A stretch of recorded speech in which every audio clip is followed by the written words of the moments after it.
Hi, everyone, and welcome to the Hiring Before the Holidays webinar. We're so glad you could join us today. Give like a minute for everyone to hop on here. Um, and just before we dive into our great presentation today, I have a few quick housekeeping notes. The session is being recorded, and we will share that with you later this week. We have quite a few pre-submitted questions from the audience, which we were so glad to get, but we should still have time for a few additional questions at the end. So feel free to drop those in the Q&A. We'll be watching that, and at the end, we'll look through the questions and answer what we have time to get through. If we don't get to your question live, we'll reach out to you following the event and make sure we answer your question. The chat is open. Feel free to connect with us, the speakers, each other, and make this as interactive as possible. The webinar is going to run about an hour, and we've got a lot of great content lined up. So let's jump in. And without further ado, I'm thrilled to announce our speakers. We have Perla Perez, our Senior Talent Acquisition Partner, Abigail Talcott, Director of Talent Acquisition, and finally, Sarah Greenway, VP of Promotional Products. Welcome, ladies. Thanks so much for joining us, and I'll pass this over to you. Thank you, Katie, for that awesome intro. I think I speak for everyone, for all of us here, when I say that we are really excited for today's session. It's a topic that we're all really passionate about. I think, I firmly believe that interviewing can be just as nerve-wracking for the interviewer as it can be or it definitely is for the candidates, especially if you're new to the process. I've had the privilege of working with these two incredible women, these very talented professionals that are joining us today. And together we've compiled some best practices to help you guys approach your next interview with confidence, whether you're an experienced HR professional or you're just stepping into your interview shoes for the very first time. So just kind of want to go over the agenda for today. We've really organized the session for you into three parts. So first, we're really going to focus on all of the prep work that goes into those early stages, from determining the right questions to really aligning your team's decision makers on their unique contributions and their objectives for their interviews. Then we're going to move to the fun part, right? The actual interview, where we want to discuss best practices for building rapport, getting your candidates to be at ease, tips for active listening, which can be really hard to do when you're focused on what you're going to say next or that next question. But all of this really with the goal in mind of helping your candidates to feel more comfortable, or really comfortable enough to show up as their true, authentic selves. That may be the best advice that I got a long time ago as a candidate, was just be yourself. And then the last portion of the interview process, and arguably the most important, is the follow-up, the after the interview. So these two ladies are going to discuss their best practices for keeping candidates engaged and informed while allowing your team the time that they need to make thoughtful hiring decisions. And then, as Katie mentioned, we are going to wrap it up with some Q&A. So just wanted to say big thank you to our attendees who submitted their questions early. We're going to make sure that we cover those first, and then we're going to grab as many additional ones as we can throughout this session. So put them into the chat if it's something we can answer while we're covering it in that portion. Otherwise, I'll make sure to make a note and we will get to it at the very end of our Q&A session. Amazing. Well, Sarah, thank you so much for the introduction of today's agenda. Excited to get to chat with everybody. So throughout the conversation today, we're going to go through the interview journey. It's going to be a collaborative conversation between myself, Perla, and then Sarah adding some takeaways from the sales side and how to really prepare ahead of signing up with an agency such as DCX. So we're going to discuss setting the stage for success during the interviews, how to connect and evaluate with candidates, and then, as Sarah mentioned earlier, that follow through for stronger results. That really is one of the biggest key takeaways we can start to lead with. But Perla, I will pass over to you for setting the stage. Awesome. Well, thank you, Abby. I'm really excited to dive into specifics on how to set yourself or your team up for success on interviews. And as Sarah and Abby have both mentioned, we really want you to take these tips, not only if you're working with us at DCX, but also if you're just hiring internally for your team. These are just best practices overall that you can really implement throughout your interviews. So if I leave you guys with anything at all today, I want it to be this: be intentional and holistic in your approach to interviewing. Interviews are, with humans at the end of the day. And so it's not a one size fits all. And so it is important to be not only open-minded, but to remember that you're looking for the best position for a specific role. So the most important thing is making sure that you do have a set expectation or alignment, whether you're interviewing either by yourself or with a team. You should have a really clear expectation of what you're looking to get out of this hire. I like to ask myself 3 questions in specific, and so I'll share those with everyone. And the first one is always, what does success look like in this role? How am I going to define that? How is the team going to define that? And from there, it's really easy to set clear expectations on what I want to focus on in the interview. The second is skills or behaviors that are non-negotiable. These are the things that candidates absolutely have to have. I would say 2 to 3 is a pretty good number to focus on. Like I said, no one is going to be your absolute perfect person, but really focusing on the top 2 or 3 things that this person needs to bring to the table sets that clear expectation. And then third is, what's a nice to have, where in a perfect world, in an ideal setting, this person is bringing this to the table, but it's not going to be a deal breaker. So those are really kind of the 3 things that I like to focus on, setting that expectation prior to the interviews. Perla, I really like what you said there, and I just wanted to bring it back up where setting expectations for the team. So I think some of the best interviews that I've been a part of when multiple people were involved is that everybody sort of came into that interview knowing what their job was. So maybe it was for like an accountant role. So you have somebody on the accounting team who's there to really dive into the technical questions, right? To make sure that they really have the knowledge. But then you might have somebody from another team who's there for kind of the personality, culture, the questions that dig a little bit more into the candidate as a person, so that it kind of helps organize the interview. And then you don't have people who are sort of asking the same question in a bunch of different ways, and you tend to kind of get the same answer out of the candidate. It feels like you're kind of talking in a circle. So you mentioned that, and I just think that's really important. So if you have the opportunity to bring a team to interviews, which we always encourage any decision makers, and I think we always say this: anybody that's going to be working with this individual or supervising this person, we all want to like who we work with. And so those culture questions are just as important as having somebody there to ask the more technical ones as well. I mean, I'm not going to be in an interview asking anybody about their accounting experience other than, do you know how to use QuickBooks? Yes or no? No, that's an incredible point. And something I want to add is, if you are working with DCX, you kind of have 3 phases to your interviewing cycle. So you have your sales cycle where you're working with Sarah and her team to really determine what is the role and what are your expectations. You have a sourcing phase within the DCX team where we take 2 to 3 weeks to find those candidates that match expectations. And then you have your interviewing phase. While you are aligning your expectations, it's critical that we get the information to the sales team prior to interviews. So when you're walking through, what are your non-negotiables? Is it a software? Is it something specific to your company or that you can teach? And identifying those early on in the process allows us to keep your journey with DCX specifically more cohesive and more streamlined, so we can commit to those timelines, whether it's 2 weeks or 3 weeks, and really get you the candidates ahead of time that meet the expectations, versus going through the interview cycle and then taking another 2 weeks to kind of revisit where we can align expectations.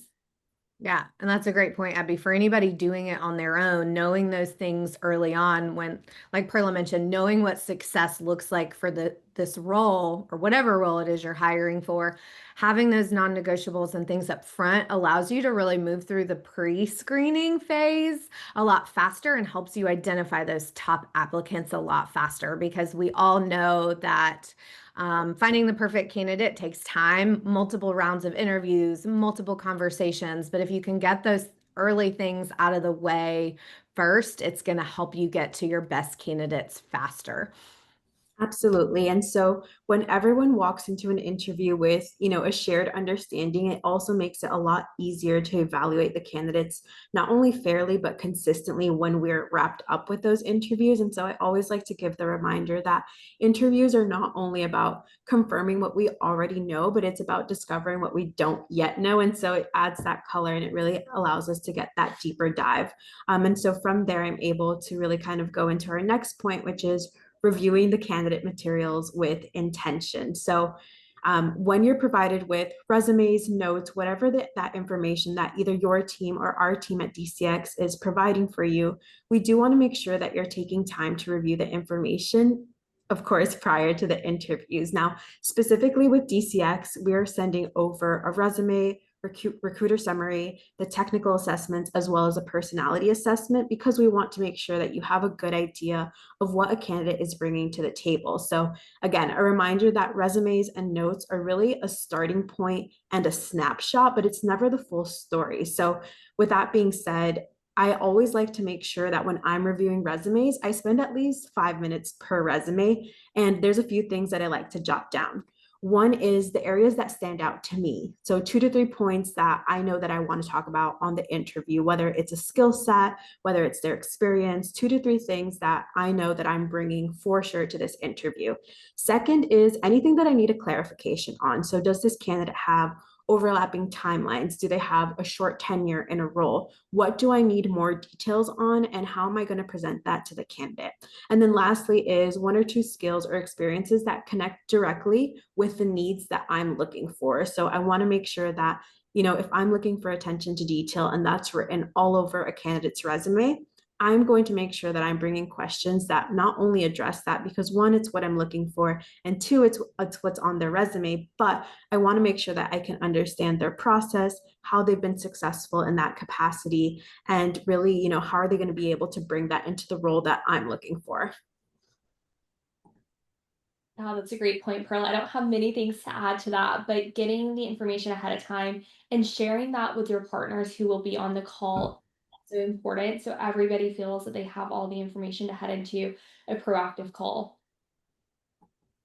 Perfect. Now with DCX, as I mentioned, we do the Oceans personality assessment. And so I did want to touch briefly on this. We also have partners that use a predictive index or a culture index assessment, but making sure that we know that these personality assessments are meant to add color. And again, they're not the end all be all of everything. And so with us specifically, the Oceans personality assessment really gauges openness to experience, conscientiousness, extroversion, agreeableness, and neuroticism. We have it as emotional stability on our graphs, but I did want to just also bring to light where scoring higher or lower, what that means on our notes, because we get a lot of questions around this from our partners. And also, if anyone has ever used a personality assessment before, it's just good to know what it is that it's gauging. So openness to experience, if someone scores higher on that, it really means that they're enjoying variety, learning, and innovation. If someone scores a little bit lower, it means that they prefer structure, familiarity, and proven methods. So again, neither one is good or bad. It's going to depend on what this role needs. Do you need someone process oriented? Then maybe it's a good thing that a candidate scored lower on this. But if this is a really fast-paced role where there is no structure, maybe you want someone that is scoring a little bit higher. And so we get the question all the time, what does their score mean? And so going on to the next one, conscientiousness, someone that's scores a little bit higher tends to be a little bit more organized and dependable, while someone that's going to score lower is going to be really spontaneous, really flexible, and be able to thrive in fast-paced environments. Extroversion is pretty self-explanatory, but anyone that scores high is really outgoing, talkative, and is energized by groups. Anyone that's a little bit lower is naturally a little bit more reserved, thoughtful, and really enjoys being an individual contributor. Agreeableness is, if they score higher, they're really cooperative and typically people oriented. And if they're lower, they really thrive in roles where they get to make decisions, be assertive, and have direct conversations. And the last one, and this one I wanted to bring because it can get a little bit confusing, but because the N stands for neuroticism, but it's in parentheses, it says emotional stability on our graph. A lower sense of neuroticism actually means that they're very calm, composed, and resilient under pressure, while scoring a little bit higher is that they are emotionally a little bit more reactive and sensitive. And so it can get a little confusing if someone scores lower, people think that they're lower in emotional stability, but it's actually the other way around. Now, as I mentioned, it's important to understand that this provides a lens for us to understand environments, groups, and really how this person thrives. It's not necessarily a determining factor of their personality per se to the T. So it really comes down to our hiring needs, the team we have in place, and what it is that we are specifically looking for.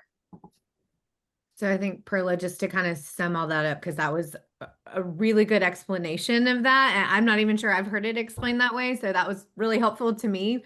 But I think when I was first introduced to it, many years ago, I had this idea that like we were looking for this perfectly well-rounded individual, right? We were looking for somebody in that, shape indicator that perfectly fell right in the middle. And that was the type of candidate that we were looking for. But based on your explanation and the reason for that assessment is that it's how you want somebody to fall in line based on the role and the type of person that typically thrives in a role like that. And so those characteristics, whether they're on the low end or the high end, is going to be different for each role, not a picture of, hey, is this candidate just very emotionally stable and well-rounded and going to do well no matter what, right?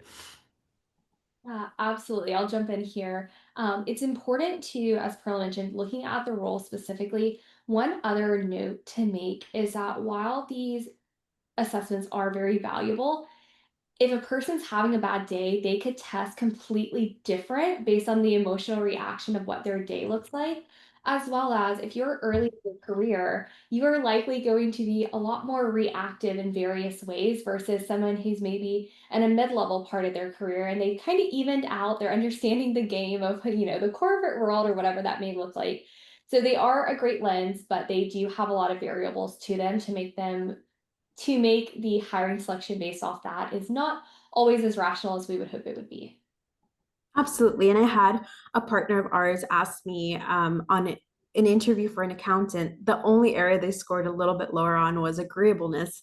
And I brought it to them and I was like, well, wouldn't you want someone that is not going to agree with everyone when they're constantly pushing back on discrepancies and, making sure that everything is really accurate? I was like, I'm not sure that you want someone high in agreeableness for this role. You want someone that's going to be assertive, get things from our suppliers, make sure that those discrepancies are in order. And so it really is kind of educating everyone on, this perfect person doesn't exist. This perfect personality doesn't exist. So it comes down to, what do you need for this role and what do you need from this person? And looking at that and being able to make, I want to say, a data-driven decision on, what they're bringing to the table.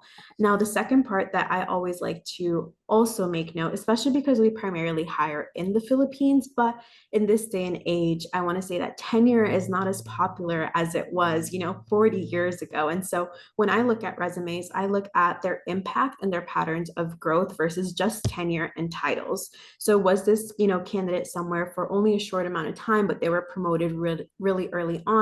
Did they handle any pioneering accounts or work for startups, which are just known to be naturally a little bit more fast-paced? And are they, an expert in a specific area, or are they a generalist? So I like to look at those questions really, instead of just, gauging this person was here for 6 months, they must have not done well. No, maybe it was a contract position. Maybe, an account got pulled out. These last few years with like COVID and all of these different transitions have been really volatile for people applying to roles. And so making sure that I'm looking at their resume as a puzzle piece and not, making all of those assumptions. That's why it's important to really look at the materials with intentionality and try to figure out what you need from the interview to make those questions and put the full piece together. That is incredible, Pearl. I'll add one more point before we get to the next point and kind of move on, is that if you are a partner with DCX, know that we have a very highly trained team that is sourcing the role individually. So if you've gone through the interview process with us, the partners you're meeting on the calls are not the people who are sourcing your role specifically. So knowing that we are here as your liaisons, but we have an incredibly talented team who's going through your resumes, any hiring patterns you've had with us previously, what does your job description look like, and making sure that we have candidates tailored to your specific role and your specific organization.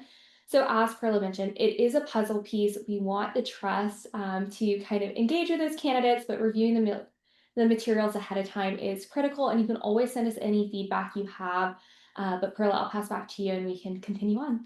Yeah, absolutely. And so the last little step that we have here on our infographic is really sticking to a structure.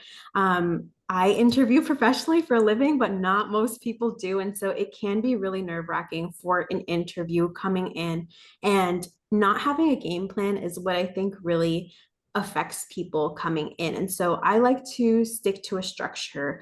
One, I always like to make sure that I introduce myself or my team if I am interviewing with the full team. This candidate is coming in, they know DCX, but they may not know who they're interviewing in, position by position. So say, take some time to greet everyone, introduce yourself. The second is, as I mentioned before the interviews, ensure that you've decided on a game plan or an interview type. And I will go into our interview types in just a little bit, but know that it's okay to pivot during the interview. And if it doesn't go according to your game plan, at least you had one and you can loosely base yourself off of that structure. And so last of all is ensuring that you have at least 3 questions planned.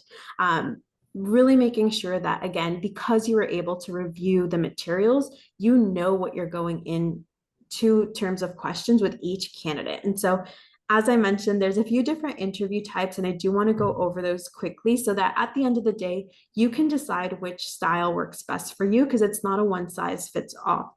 First, we have our structured interview, which, it's in the title, but it's predetermined set of interviews for every single candidate. This is really great for entry-level roles, and it also makes it very easy to evaluate and compare at the end of an interview, because you've asked everyone the same question. You can gauge their communication style, how detail-oriented they are, because you have almost like a rubric to gauge everyone on.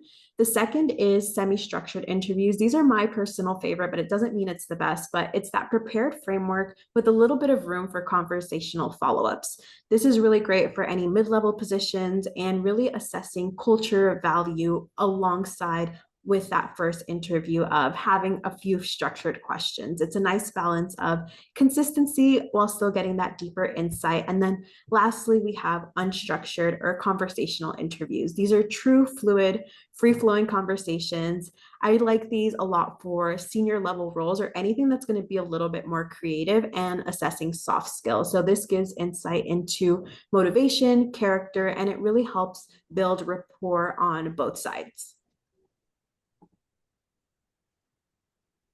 Awesome. Well, I will take over the next part when we're talking about connecting and evaluating the candidates. Empower smarter hiring through better conversations. And the first part of that is going to be asking deeper questions. When we talk about asking deeper questions, what we're really saying is stop interviewing the resume and start interviewing the person that you're meeting with. Go beyond, tell me what your experience is, and instead ask, tell me about a time something could have easily fallen through the cracks, apologies, and how did you prevent that to get it back on track? These open-ended questions are getting people to tell their stories and what they see and how they think, how they problem solve, but also how they would handle a real life scenario. It's not about checking off their skills, it's truly about uncovering how they approach their work and what motivates them. At DCX, we've seen that when we ask candidates to describe how they've handled a setback or organized chaos, we see the way that they truly work and what their style is, not the resume bullet points, but just how they experience life. And this often leads to more questions being asked by our partners, and more of an engaging style. Perla, Sarah, if you have anything to add there on the deeper questions, happy to pass over to you guys.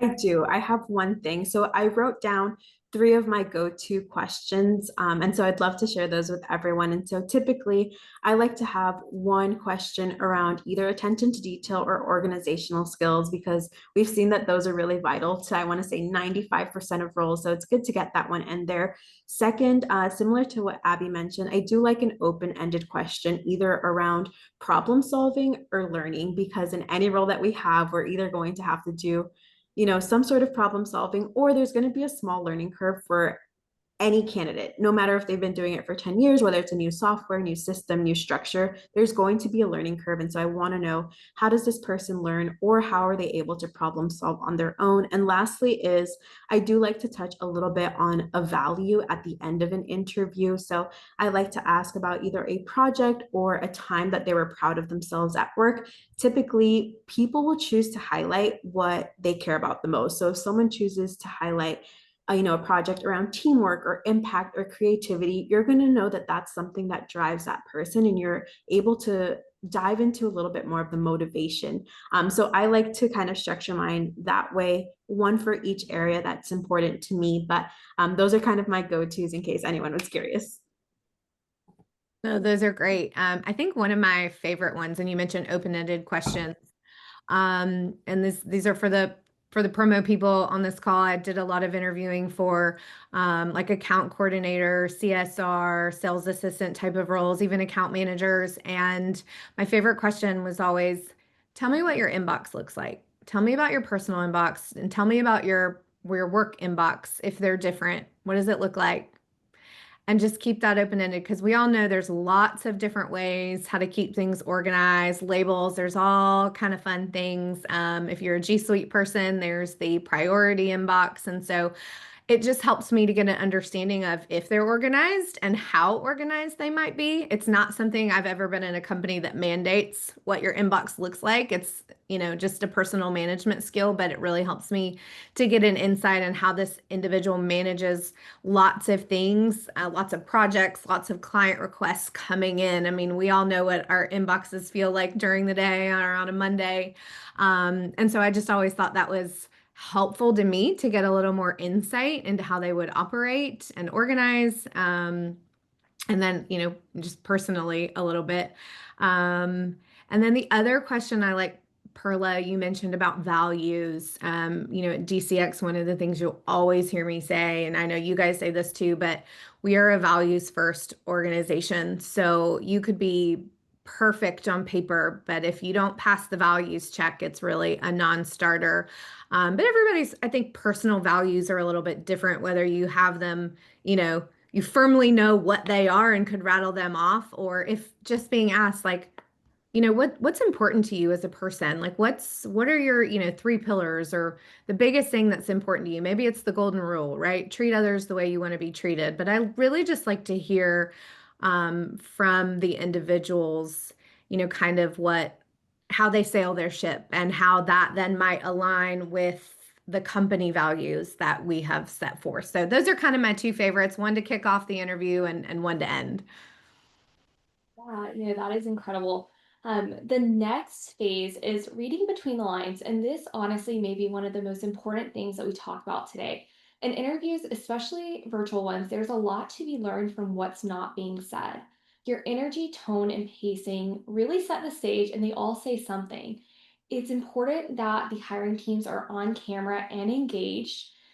Sometimes we see multiple team members coming onto the call, and they're like, well, we're just a coworker. I don't know that I really have a need to be the hiring person in this call. So, as Perla mentioned, last slide is getting your team set up for success of who is important and who needs to be on there is important, but also making sure that the people who are on the call are engaged, are paying attention, are on camera, and truly they don't have to have a smile on their face. So they have to be a little bit happy to be there.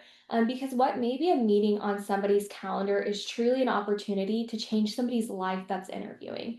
So that interviewee is showing up and they're giving it their all, and we really want the same reciprocated from whether it's the DCX side or our partner side. So if a candidate lights up when they talk about teamwork or problem solving, that's a signal that that's something that's valuable to them. If they rush through something or kind of get defensive, that's another sign that maybe that's not their strengths. It's important to mirror their tone a little and stay conversational. It helps the candidate relax and gets you to know a much more authentic version of them. So much of good interviewing is about active listening, not just hearing the words that they're saying, but watching how they engage and how they react throughout the call. I think that's so important, Abby. And that's one of the reasons why I never really like to be an interviewer by myself. I love to have a second person there because they can also, like you said, watch for facial expressions, see where somebody really starts to light up. And then when you're active listening, you can really hear somebody's passion and excitement in their voice. And that might be an opportunity to then dig a little deeper, like you said, ask deeper questions and go further and get more of the candidate's true, authentic self. And one last thing to add with just matching energy. I think this is important to also note when a candidate is really nervous. Interviews are naturally a high stress environment for really everyone involved. It's, you're trying to see, are they a good fit? Am I a good fit for them? And so, as a hiring manager or as someone that is going to be interviewing, if you see that someone's nervous, I try to slow things down for them, ask them a few, questions that are not on their resume, try to make them know that this is a safe place, that I'm just trying to get to know them a little bit better. And so it's really important to match a candidate's energy, whether they are, really energetic. I'm going to match them. I'm excited too. If they're excited, I'm excited. If someone is really nervous, I'm going to try to ease them as much as possible, because at the end of the day, I want to find out more about them and not just, who they are on this first 20-minute, 30-minute call. And so really, as a hiring manager, know that mirroring someone's energy is going to go a long way. Absolutely.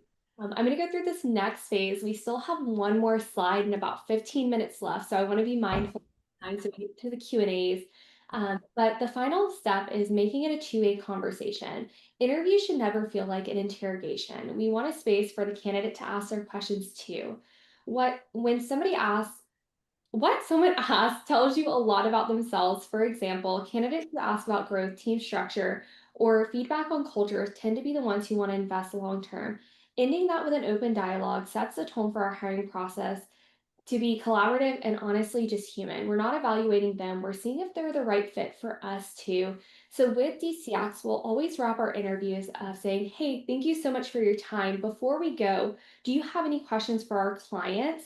And we always want to give the candidates an opportunity to ask you questions, whether that's about your team culture. Is it about training? Is it about something they saw on your LinkedIn post that you won an award? Or sometimes it's about a dog they see. So nothing's ever off the table, and that's not something we prep our candidates for. So it's very authentic. So truly, in closing of this slide, when we're hiring smarter, it isn't about more steps or stricter checklists. It's truly just about better conversations, asking the deeper questions, reading between the lines, and making it a two-way conversation. It doesn't allow you just to fill the role, but it allows you to hire a candidate that you can build a stronger partnership with and ultimately grow your business. So, Perla, I will pass back to you for the follow through. Yeah, well, the good news is this last slide is very quick. And so the other thing that I hope that everyone leaves with is really, other than hiring holistically, moving quickly is quite possibly the best tip we can give you to ensure we can secure talent. Hiring is not just about finding the perfect candidate. It's about finding the right person at the right time. I would go as far as to say that 70% of hiring comes down to timing. So it's going to depend on that right person applying at the right time for the right opportunity. And it really is my job and the partner's job, with DCX, or if you're, hiring internally, your HRBP, put your trust in these people. It's their job to recognize when this happens and act as an advisor for you. And so the biggest tips I can give you is Once those interviews are wrapped up, if you haven't scheduled time to debrief already, you should be doing it at that end of the interview or very shortly after. You want to do this while things are fresh and you can focus on any standouts, any concerns, any questions right then and there, because you'll be able to see different sides of what everyone kind of gathered from those interviews, especially if you're on a team. If you feel like a candidate is great, they most likely are great, and top talent doesn't stay on the market for long. So unless you have distinct follow-up questions or concerns, I always encourage our partners to make that decision sooner rather than later. We've seen so many times they wait, a week because they wanted to feel sure, and then we're not able to secure that talent. And so really it helps keep not only engagement but excitement up on both sides of the parties. Now, if you do have any questions or concerns, we're not saying don't take time to, address those concerns. We're saying do it in a timely manner. And if for any reason you naturally have a next step or a technical assessment, anything of that nature, make sure that it's really clear. Say it on the interview. We loved our interview. We want to let you know we do naturally have, a next step where it's our culture interview. And so you'll be hearing back from us in XYZ. It's important to have that next step outlined, even if you're not sure what it is. Set a timeline, set an expectation, and having that open and clear communication really helps the candidates stay engaged. No, that is awesome. One thing to add there is, guys, we've all been in the situation where you want to make a decision and you're just not there yet. Maybe the funding for the big project that you need this person, it's not funded yet. So we get it. What we ask for you is just when you are in the seat of hiring somebody, a quick update. I've had times where I've had to send email updates for our US roles of saying, hey, I'm so sorry for the delay. I expect to have a meeting with the hiring partners next Tuesday. I should have an update by end of day. And giving people your authentic self to say, I don't know, I'm getting you an answer. In turn, when you work for DCX, you're going to get follow-up emails to say, hey, how was that interview? Do you have any questions for us? Is there any way we can help? And just by allowing us saying, hey, I need a few more days, or I don't know what that looks like, we in then turn can go connect with the candidate and say, hey, here's where we're at. Keeping them engaged, saying, we're really interested in you. We want you. We're figuring things out on our end. Sarah, I'll pass to you if you have anything you wanted to add there too. Yeah, I think the last thing that I just wanted to add here was that, as the interviewer, as the decision maker, it's the fun part when you get to make the phone call to tell somebody that, hey, we want to offer you the job. That's the fun and the easy part. The harder part is when you have to call the candidates or the applicants that didn't make it, right? To let them know that we appreciate their time. We're moving on, or we've selected somebody else. And it's hard to do, doesn't feel great, but it has to be done, because giving the other candidates that closure, I think, is the most important and the kindest thing that you can do. They might be interviewing other places, have other job offers on the table. Maybe your job is their dream job and they're putting other offers on hold because they were really waiting to hear back, from you. And so I just wanted to emphasize that the closure, either way, whether it's good news or bad news, it's always important to make sure that you close the loop with every candidate that you personally interview. Awesome. Well, Sarah, do you think we can move to Q&A? Is that our last one? Oh. Perfect. So I've got a couple of really good questions that were submitted early on, and I'm going to start with one of my favorites. It says, for both of you ladies, whoever wants to go first, but what are your favorite or unique interview questions that help you to get better insight to a candidate's personality? So aside from the technical, making sure they can do the job, how do you get a candidate to show you more about who they really are? Especially if they're nervous. Those are the toughest nuts to crack sometimes. So I will Go, Abby. I will say, typically, especially when interviewing with the Philippines, when you ask a personality-based questions, candidate may get a little more shy. It throws them off for a second, so it takes a minute for it to come out. Honestly, one of my favorite questions, and we had a client ask it in my early days of DCX. They said, if you had a nonprofit, what would your nonprofit be and what is the reason why behind it?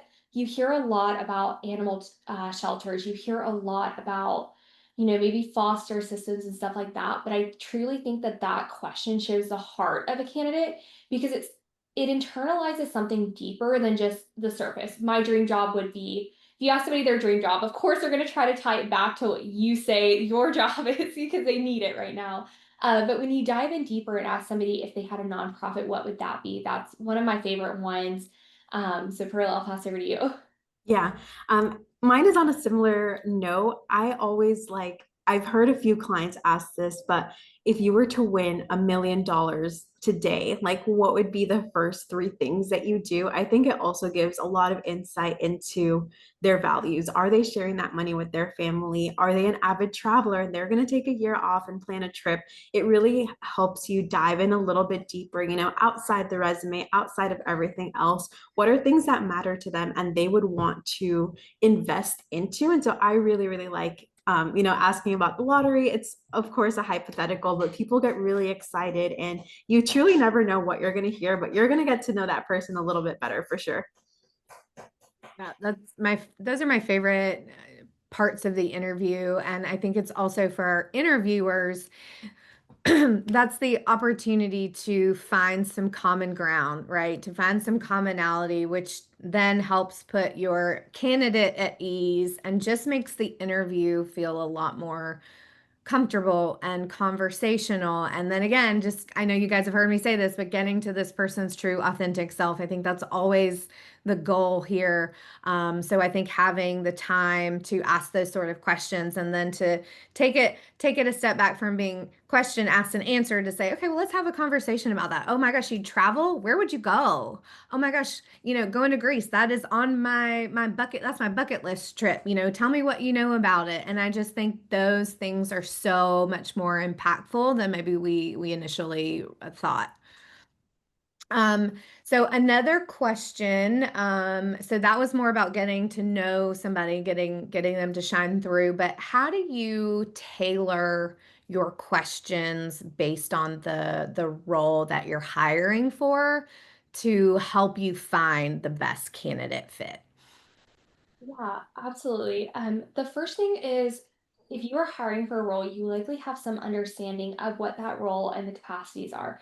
I would say looking at the challenges that you've seen. So, prime example is anytime we hire an executive assistant at DCX and the client has an individual assessment that they want to do, I always recommend they add calendar management in there.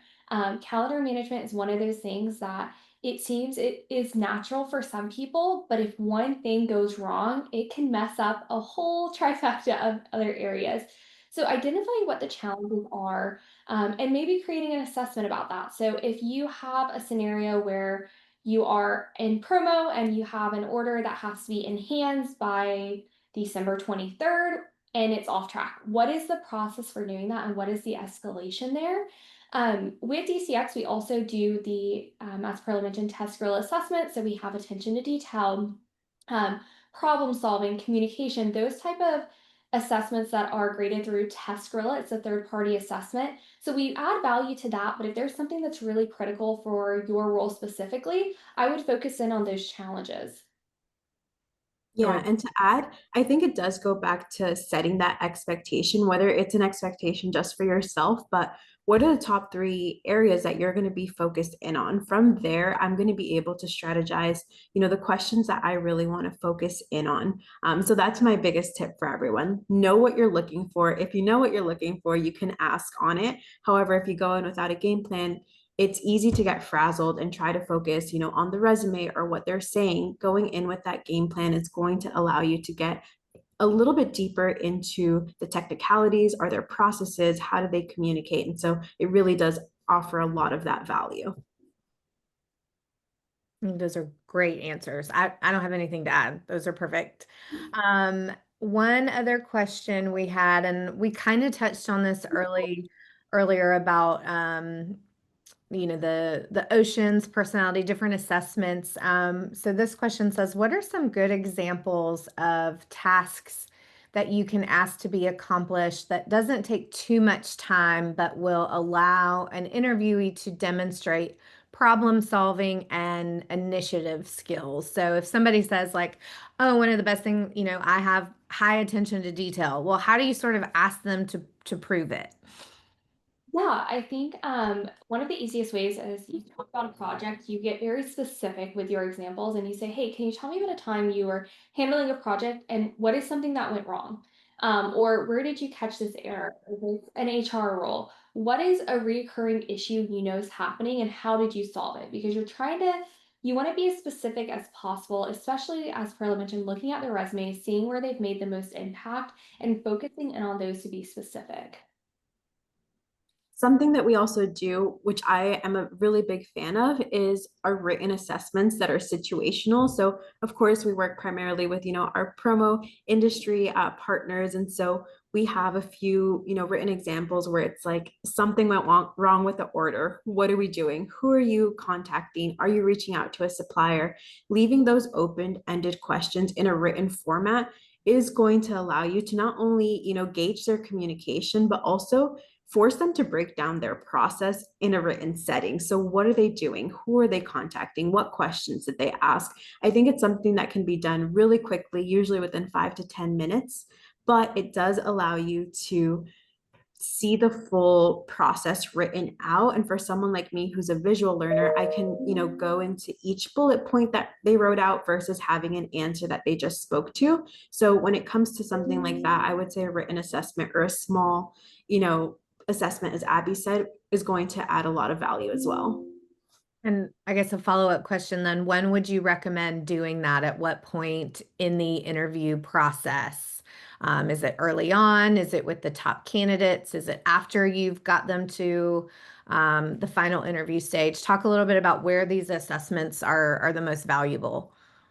Yeah, so it truly depends on the client and what their hiring process looks like. If you are somebody who hires with DCX and goes through our Promo Academy, maybe you've done this 4 or 5 times, you know what you need, and we have a process on our team to say, we're going to get you these writing assessments prior to the interview because we know it's critical for you. If you are somebody who's doing custom hire, again, it goes back to the trust within DCX. You're working with us for a reason. So I would really encourage you meeting the candidates in the interview, identifying the candidates that you feel could be a fit going into that next stage, because we also want to be mindful of the time. There are going to be times where you get into an interview with a candidate who you feel is incredible on paper and you just don't click. And we know that that clicking is very important. So as Perla mentioned in our last slide, is setting the stage of expectations. Our team will always ask before we get off the call, is there anything additional we need to do to make a decision? So do you want us to send a writing assessment? Would you like us to share previous examples that we've used?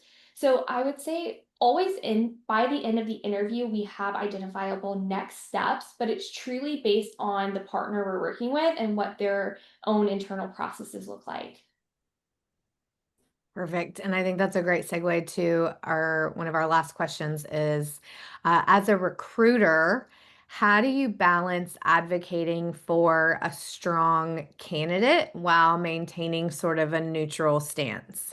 Yeah, and I think that I can speak to this one. So specifically with DCX, it's great to see a little bit more into our structure. So we do have our sourcing team who goes out, finds the talent, and they're amazing. However, once we get to the interviews, you're meeting with our talent acquisition partners, and we're not the recruiters who are sourcing those people. So you really have someone that is acting as your advisor. I see myself truly as a part of the partners that we're partnering with. And I only recommend someone if I myself would hire them in your shoes. So I'm being very unbiased in the feedback that I'm giving back. I also always ask our partners at the beginning of our interviews, what are you looking to get out of this hire? I'm focusing on the areas that you guys are giving me to really make my final decision on. They were able to hit on the attention to detail, the communication, X, Y, and Z. They were able to do it on the interview. Knowing what I know, interviewing here for 3+ years, I can make that assessment and say, this is a great candidate. I would highly suggest that we hire them. On the flip side, when we do have someone that maybe, we didn't feel great about, I'm also going to say that. I think it's worth it to have the right person in the right seat from the beginning, because at the end of the day, we do want a true partnership with everyone that we're working. And I want to understand what it is that you need from a hire to make them successful. So I'm taking all of that into account, and all of our partners are taking that into account when we make recommendations at the end of a call. We say that a lot around here, right person, right seat. I think that's a great way for our final question. So DCX top secret information is what character traits do we or behaviors have we noticed in candidates who not only get hired but really are thriving long term? Those team members that we have that are celebrating their 4 and 5 year anniversaries with us. What is it that you've noticed is really a measure for a successful hire? Yeah, absolutely. I will take this one. There's a few areas. One is adaptability. They need to stay steady when things change. As we know, we are working in a fully remote environment. There's a lot of trust there, but things have to pivot pretty quickly this day and age. The next one is proactive communication. They need to ask for updates, ask questions early, and don't let things build up. Having that relationship really allows the communication to take your business to the next level. I say ownership mindset, really somebody there that wants to take ownership of their actions, not create excuses, but truly feel if there's a mistake, how do they correct it and change it? And then the final point is curiosity. The ones who ask why something is not done a certain way is usually the ones who are going to make the biggest impact long term. So you want somebody to kind of challenge you in a sense, obviously respectfully, but say, hey, can we make this process better? Or why are we doing it this way? In my mind, we should do it that way.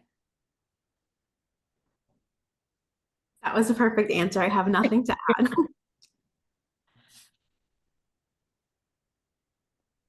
Yeah, I think the proactive side of things is the most important. Like knowing, having somebody that sees what's in front of them, gets it done, and then is also trying to see what's next to keep driving things forward. Absolutely. Well, Katie, I think we are all wrapped up on our questions. All right. Well, thank you, ladies. That was so great, so amazing. Such good information that we all learned. I learned a lot. So I definitely appreciate y'all being such great speakers today. Thank you to everyone who joined with us today. Thank you for submitting questions. As a reminder, we will be sending the recording out later this week, and we hope to see you at future DCX webinars. And until then, let's grow. Thanks, everyone. Thanks, everyone.